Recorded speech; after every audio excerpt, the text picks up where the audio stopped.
வங்கக்கடலில் நிலவும் காற்றழுத்த தாழ்வு மண்டலம் சென்னைக்கு 890 கிலோமீட்டர் தொலைவில் நிலை கொண்டுள்ளது.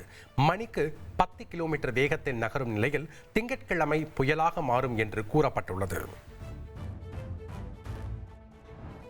வங்கக்கடலில் உருவாகும் மோந்தா புயல் வரும் 28ஆம் தேதி ஆந்திராவின் மசூலிப்பட்டினம் கலிங்கப்பட்டினம் இடையே கரையை கடக்கிறது. புயல் கரையை கடக்கும் போது மணிக்கு 90 முதல் 100 கிலோமீட்டர் வேகத்தில் காற்று வீசும் என்று எச்சரிக்கை விடுக்கப்பட்டுள்ளது. திருவள்ளூர், சென்னை, செங்கல்பட்டு, காஞ்சிபுரம் மாவட்டங்களில் ஞாயிற்றுக்கிழமை கனமழைக்கு வாய்ப்பு. விழுப்புரம், ராணிப்பேட்டை மாவட்டங்களிலும் கனமழை பெய்யும் என்று சென்னை வானிலை ஆய்வு மையம் எச்சரிக்கை விடுத்துள்ளது. வங்கக்கடலில் உருவாகும் மோந்தா புயலால் தமிழகத்திற்கு பெரும் பாதிப்பு இருக்காது என பேரிடர் மேலாண்மை துறை அமைச்சர் KKSSR ராமச்சந்திரன் தெரிவித்துள்ளார். மழை அதிகமாக இருக்கும் என்பதால் நிவாரணம் மற்றும் மீட்பு பணிகளுக்கு தேவையான முன்னெச்சரிக்கை நடவடிக்கை எடுக்கப்பட்டுள்ளது என்றார். தமிழகத்தில் பருவமழை பாதிப்பால் 31 பேர் உயிரிழந்த நிலையில் 47 பேர் காயமடைந்திருப்பதாக அமைச்சர் KKSSR ராமச்சந்திரன் கூறினார். நெல் பாதிப்பு குறித்து கணக்கெடுப்பு நடத்திய பிறகு விவசாயிகளுக்கு உரிய நிவாரணம் வழங்கப்படும் எனவும் அறிவித்தார். கனமழை எச்சரிக்கையை தொடர்ந்து சென்னை, நெல்லை, அரக்கோணத்தில் தேசிய பேரிடர் மீட்பு குழுவானது தயார் நிலையில் நிறுத்தி வைக்கப்பட்டுள்ளது. அதேபோல் திருவள்ளூர், கடலூர், தூத்துக்குடி, கோவை, நாகையில் மாநில பேரிடர் மீட்பு குழு தயார் நிலையில் நிறுத்தி வைக்கப்பட்டுள்ளது. இடியை முன்கூட்டியே கணிக்கும் ரேடார்களை வாங்க வருவாய் மற்றும் பேரிடர் மீட்புத்துறை திட்டமிட்டுள்ளது. மழை காலங்களில் ஏற்படும் சேதங்களை தவிர்க்கும் வகையில் நடவடிக்கை எடுக்கப்பட உள்ளது. புயல் எச்சரிக்கை காரணமாக நாகை, இலங்கை இடையிலான கப்பல் சேவை நிறுத்தப்படுவதாக அறிவிக்கப்பட்டுள்ளது. 28ஆம் தேதி வரை கப்பல் போக்குவரத்து ரத்து செய்யப்பட்டுள்ளது. செங்கல்பட்டு மாவட்டத்தில் கனமழையால் ஏற்பட்ட பயிர் பாதிப்புகளை மத்திய குழுவினர் ஆய்வு செய்தனர். மாமல்லபுரம் மற்றும் மதுராந்தகம் அருகே உள்ள நெல் கொள்முதல் நிலையங்களில் ஆய்வு மேற்கொண்டு மாதிரிகளை சேகரித்தனர். தஞ்சாவூர், புதுக்கோட்டை, திருவாரூரில் நடைபெற இருந்த மத்திய குழுவின் ஆய்வு தற்காலிகமாக ஒத்திவைக்கப்பட்டுள்ளது. நிர்வாக காரணங்களுக்கு ஆய்வு ஒத்திவைக்கப்பட்டதாக தகவல் வெளியாகியுள்ளது. வங்கக்கடலில் புயல் சின்னம் உருவாக உள்ள நிலையில் தமிழ்நாடு பொது சுகாதாரத்துறை முன்னெச்சரிக்கை நடவடிக்கைகளை தீவிரப்படுத்தியுள்ளது. மாநிலம் முழுவதும் காய்ச்சல் அதிகமாக உள்ள பகுதிகளில் மருத்துவ முகாம் நடத்த முடிவு செய்யப்பட்டுள்ளது. தஞ்சை, திருவாரூர் மாவட்டங்களில் ஞாயிற்றுக்கிழமையும் நெல் கொள்முதல் நிலையங்கள் செயல்படும் என்று அறிவிக்கப்பட்டுள்ளது. பருவமழை தீவிரமடைந்துள்ள நிலையில் விவசாயிகளிடமிருந்து நெல் கொள்முதல் செய்ய ஏதுவாக இந்த அறிவிப்பு வெளியாகியுள்ளது. மேட்டூர் அணைக்கான நீர்வரத்து 65,000 கன அடியிலிருந்து 45,000 கன அடியாக சரிந்துள்ளது. காவிரி நீர்பிடிப்பு பகுதிகளில் மழை பொழிவு குறைந்த நிலையில் நீர்வரத்தும் குறைந்துள்ளது. விழுப்புரம் மாவட்டம் தென்பெண்ணை ஆற்றின் எல்லிஸ் அணைக்கட்டில் வெள்ளப்பெருக்கு ஏற்பட்டுள்ளது. கரையோர மக்கள் பாதுகாப்பாக இருக்க விழுப்புரம் ஆட்சியர் அறிவுறுத்தியுள்ளார்.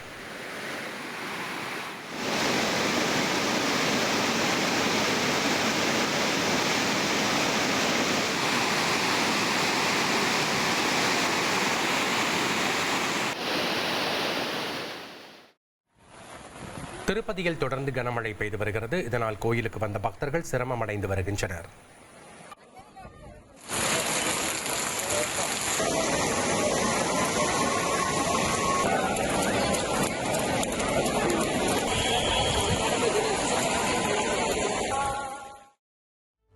அரசு உதவி பெறும் கல்லூரிகளை தனியார் பல்கலைக்கழகங்களாக மாற்றும் சட்ட திருத்த மசோதாவில் மாற்றம் வர இருப்பதாக உயர்கல்வித்துறை அமைச்சர் கோவிச்செழியன் தகவல் தெரிவித்துள்ளார். இது தொடர்பாக அவர் வெளியிட்டுள்ள அறிக்கையில் சட்ட திருத்தங்களில் மாற்றங்கள் செய்யப்பட்டு விரைவில் அறிவிப்பு வெளியாகும் என குறிப்பிட்டுள்ளார். ஏழை மாணவர்களின் உயர்கல்வி வாய்ப்பு பாதிக்கப்படும் என தொடர்ந்து எதிர்ப்புகள் எழுந்துள்ள நிலையில் மசோதாவில் எத்தகைய மாற்றங்கள் வரும் என்ற எதிர்பார்ப்பு எழுந்துள்ளது. பாமக செயல் தலைவர் பதவி வழங்குவார்கள் என எதிர்பார்க்கவில்லை என ராமதாஸின் மூத்த மகள் ஸ்ரீகாந்தி மகிழ்ச்சி தெரிவித்துள்ளார். காந்தி தருமபுரி மாவட்டத்தில் பாமக பொதுக்குழு கூட்டம் நடைபெற்றது.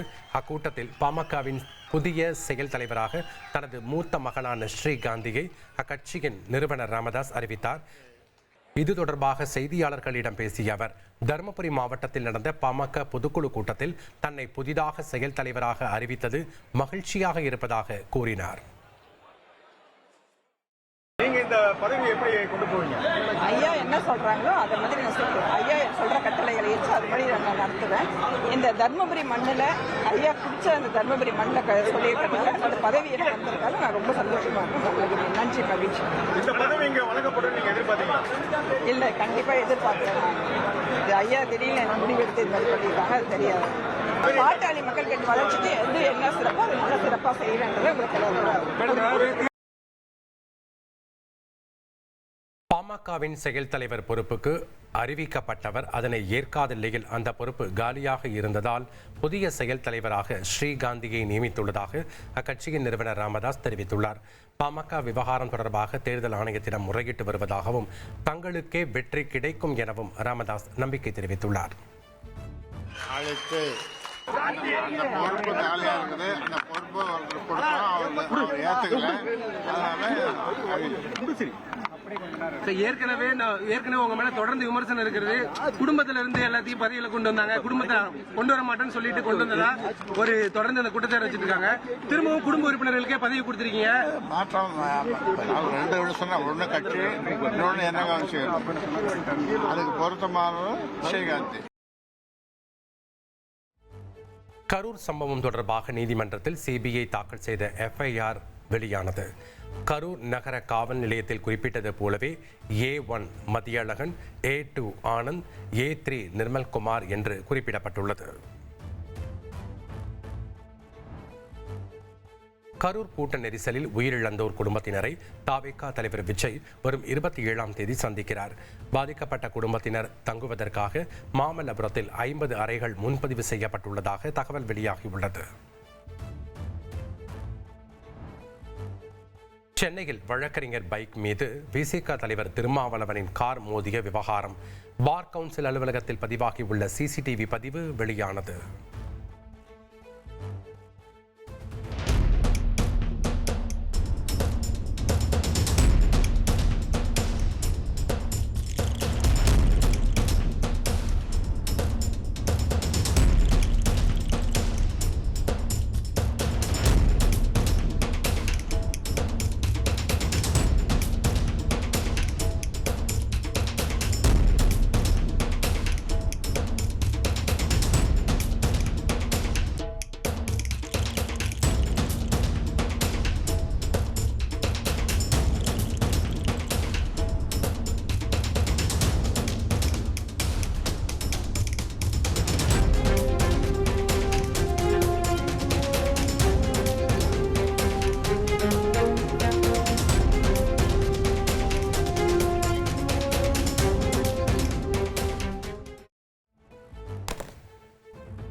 பஹ்ரைனில் நடைபெற்ற 3வது ஜூனியர் ஆசிய விளையாட்டுப் போட்டியில் 400 மீட்டர் ஓட்டப்பந்தயத்தில் நெல்லை பாளையங்கோட்டையைச் சேர்ந்த மாணவி 2வது இடம் பிடித்து வெள்ளிப்பதக்கம் வென்றுள்ளார். 11ஆம் வகுப்பு படிக்கும் எட்வினா ஜெய்சன் என்ற மாணவி 55.43 வினாடிகளில் 400 மீட்டர் கடந்து 2ஆம் இடத்தை பிடித்துள்ளார். அவரை பல்வேறு தரப்பினரும் வாழ்த்தி வருகின்றனர். கந்த சஷ்டி திருவிழாவை ஒட்டி சென்னை தாம்பரத்தில் இருந்து நெல்லைக்கு ஞாயிற்றுக்கிழமை இரவு 9:35 மணிக்கு சிறப்பு ரயில் இயக்கப்படுகிறது. மறுமார்க்கத்தில் 27ஆம் தேதி திருச்செந்தூரிலிருந்து இரவு 10:30 மணிக்கு சிறப்பு ரயில் இயக்கப்பட உள்ளது. சபரிமலை தங்க திருட்டு விவகாரத்தில் கைதான உன்னிகிருஷ்ணன் என்பவரை சென்னை அம்பத்தூருக்கு அழைத்து வந்து போலீசார் விசாரணை. கவசத்திற்கு தங்க முலாம் பூசுவதற்காக எடுத்து வரப்பட்ட போது மோசடி நடந்த நிலையில் தனியார் தங்க நிறுவனத்தில் வைத்து விசாரணை நடைபெற்றது.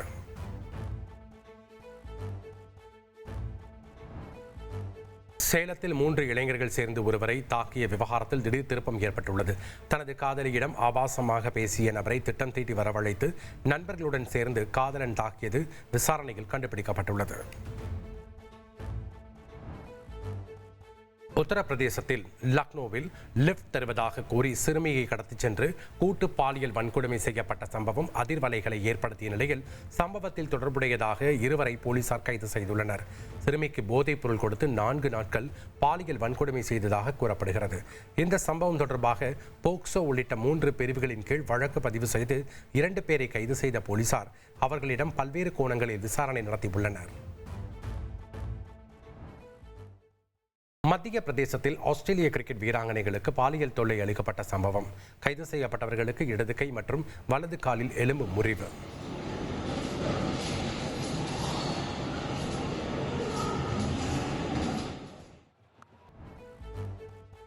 மகளிர் உலகக்கோப்பை அரையிறுதிப் போட்டியில் இந்திய அணி பலம் வாய்ந்த ஆஸ்திரேலிய அணியை எதிர்கொள்ள உள்ளது. வரும் 30ஆம் தேதி நவி மும்பையில் நடைபெறும் அரையிறுதிப் போட்டியில் ஆஸ்திரேலியாவுடன் இந்திய அணி பலப்பரீட்சை நடத்த உள்ளது.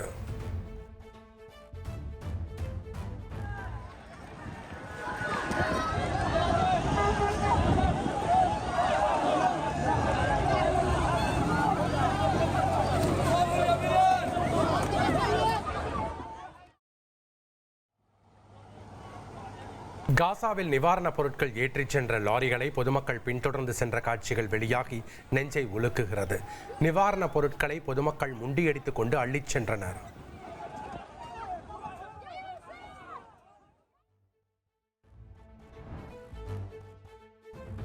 இயக்குனர் அட்லி ரோல்ஸ் ராய் ஸ்பெக்டர் என்ற புது சொகுசு கார் வாங்கியிருக்காரு. இந்த நிலையில Atlee brand new Rolls Royce Spectre car வாங்கியிருக்காரு. இந்த காரோட விலை 7.5 கோடியிலிருந்து 9.5 கோடி இருக்கும்னு சொல்லப்படுது.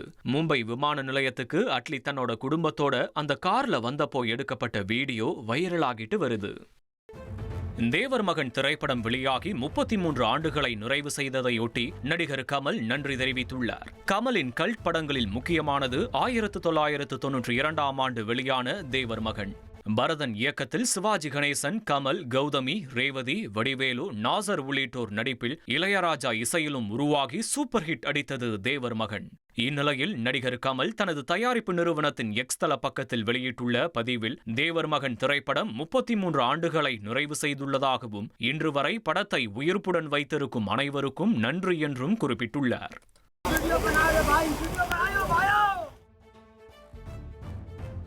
ஆந்திராவில் நிகழ்ந்த ஆம்னி பஸ் தீ விபத்தில் உயிரிழந்த திருப்பூர் இளைஞரின் உடல் DNA பரிசோதனைக்கு பிறகு சொந்த ஊர் கொண்டு வர உள்ளது. திருப்பூர் மாவட்டத்தைச் சேர்ந்த வெங்காய வியாபாரி ராஜாவின் 22 வயது யுவன் சங்கர் ராஜ் ஹைதராபாத்திலிருந்து திருப்பூருக்கு ஆம்னி பேருந்தில் வந்தபோது தீ விபத்தில் சிக்கி உயிரிழந்தார்.